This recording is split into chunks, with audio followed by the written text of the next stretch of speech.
안녕하세요. 뉴스 속 날씨 유다현입니다. 지구의 역사를 보면 지구에서 생명이 합성된 이후 5차례 생물 대멸종이 있었다고 합니다. 5번의 대멸종은 약 100만 년에 걸쳐 진행돼 매번 생물의 70에서 95%가 멸종했다고 하는데요. 이 원인은 기온 급변과 화산 작용 등에 의한 이유로 추정을 하고 있습니다.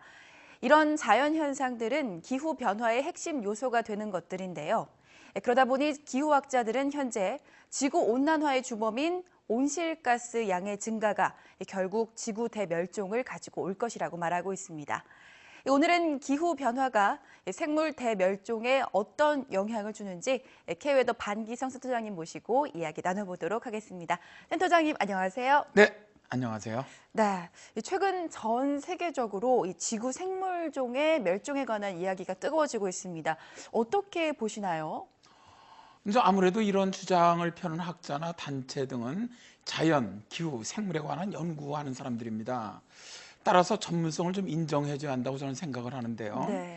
이들이 발표하고 있는 논문을 보면은 아주 상당히 과학적인 통계나 분석을 밑바탕으로 하고 있거든요. 네. 그래서 저는 지구 온난화로 인한 기후 변화가 지금까지 지구 생물종 멸종을 가져왔던 5번의 역사를 되풀이하지 않겠느냐고 생각을 합니다. 저 문제는 지금까지는 자연현상의 변화로 인한 생물 대멸종이었다면은 이제부터는 인류가 만들어낸 인위적인 생물 대멸종이라는 차이가 있다는 거죠. 네. 얼마 전 뉴스 보도를 보고 놀란 적이 있었는데 예전에는 포유류 한 종의 멸종이 50만 년에 걸렸다면 지금은 불과 한 달밖에 걸리지 않는다고 해요. 100배 이상의 속도로 빨라지고 있는 건데요. 이렇게 하면 상황이 정말 심각한 거 아닌가요? 그렇습니다. 저는 이 부분에 대해서 지구 생물종의 멸종 속도가 얼마나 빠른지에 대한 경각심을 우리가 좀 더 가져야 할 필요가 있다고 생각을 합니다. 네. 이런 것을 연구하는 단체나 개인에 따라 뭐 약간씩 다르긴 해요. 그러나 지구의 그 생물종 멸종은 우리 앞으로 급격히 다가오고 있다고 말하고 있습니다. 네. 2013년이죠. 서울대 산학협력단에서 발표했던 생물자원조사 연구 최종 보고서에서는 기후변화라든가 오존층 파괴, 사막화, 산림화 등 지구적 규모의 환경 변화가 인류 역사상 가장 빠른 생물 다양성의 감소를 가져오고 있다고 주장을 했습니다. 이들이 발표한 지구 생존 지수에 따르면 1970년에서 2000년 사이에 척수동물의 풍부도가 40% 정도 감소한 것으로 나타났다고 하는데요. 네.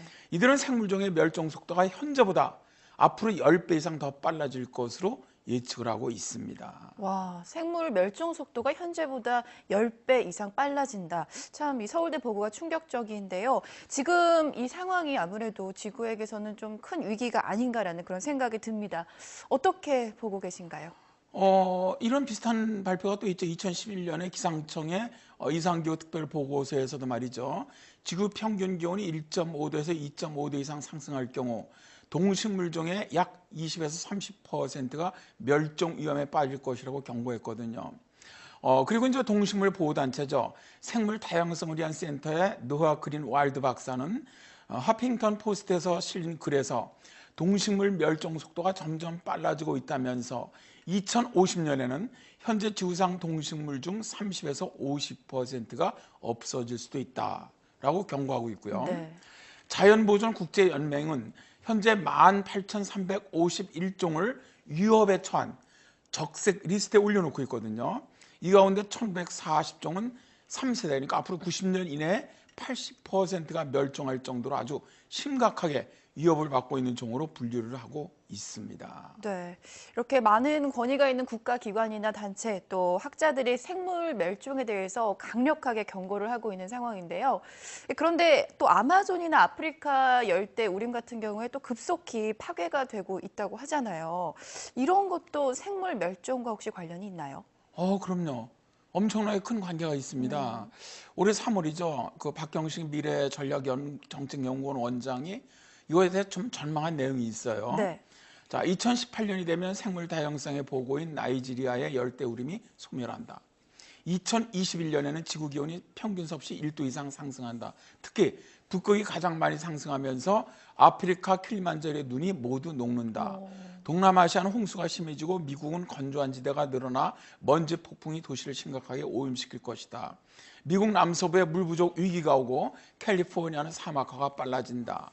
보르네오의 열대우림이 소멸하면서 오랑우탕을 포함한 많은 생물종이 멸종하고 고릴라가 중앙 아프리카에서 완전히 소멸한다. 2024년이 되면 역사상 최대의 기후난민이 생긴다. 수많은 섬들이 가라앉고 해수면 상승으로 대도시가 대륙으로 이주한다. 아프리카 코끼리와 코뿔소가 멸종한다. 와, 열대우림 이 파괴로 오랑우탄이나 고릴라 또 코뿔소나 코끼리가 멸종이 된다고 하니까 정말 지금으로서는 상상이 사실 잘 안 가거든요. 끔찍한 생각이 들어요. 그런데 센터장님, 정말 기후 변화 때문에 이 생물의 멸종이 이루어진 거 맞나요? 제가 이제 연세대학교에서 기후와 문명을 교양학부에서 가르치고 있습니다. 현재 학생들과 제가 가르치는 내용 중에 가장 중요한 키워드가 뭐냐면 지금까지 생물 멸종이나 위기에서 가장 중요한 팩터가 바로 기후변화였다는 겁니다. 네. 생물종들이 급격한 기후변화에 대응하지 못하면서 사라져갔다는 건데요. 2013년 5월에 사이언스 타임즈는 생물종의 멸종이 기후변화 탓이었다는 내용을 실은 적이 있습니다. 호주의 생물 멸종이 사람들이 대량으로 포획을 해갖고 생긴 것이 아니라 기후변화였다는 거죠. 네. 호주와 미국 과학자들이 현존하는 증거들을 분석해 보니까 호주와 뉴기니 또 태즈메니아를 아우르는 사울 지역에서 사람이 멸종동물들을 사냥했다는 직접적인 증거는 전혀 발견되지 않았다 그래요. 네. 그래서 미 국립과학원 회보에 이런 내용을 발표를 했는데요. 최근 그 남극의 빙행 연구에서 밝혀진 호주 중심부의 호주 수심 등 고대 기후 자료를 분석을 해보면 사울 지역에는 45만 년 전에 광대한 사막이 있었고요. 네. 이후 점점 더 건조해졌고요. 또 예측 불허의 기후 변화가 일어난 것으로 나타났거든요.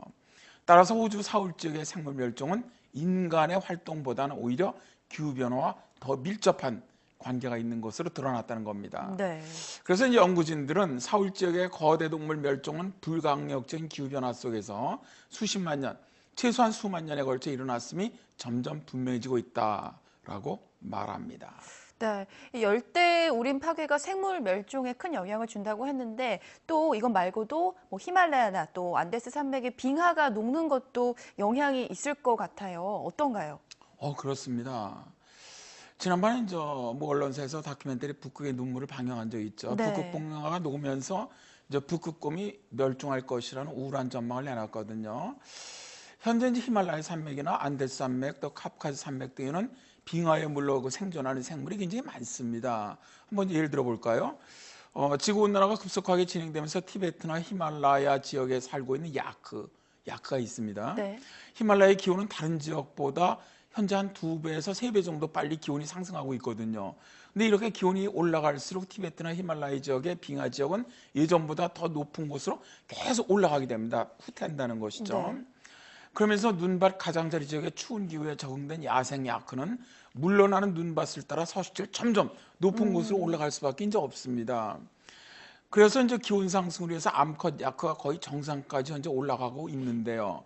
빙하가 더 녹아서 더 이상 올라갈 곳이 없을 때 야생 야크는 멸종하고 만다는 거죠.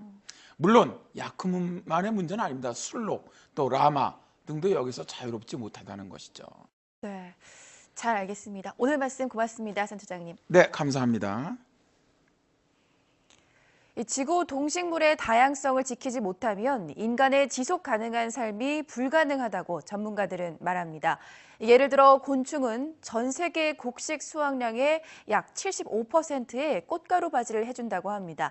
이것은 곤충의 멸종이 우리의 삶에 엄청난 영향을 준다는 뜻인데요.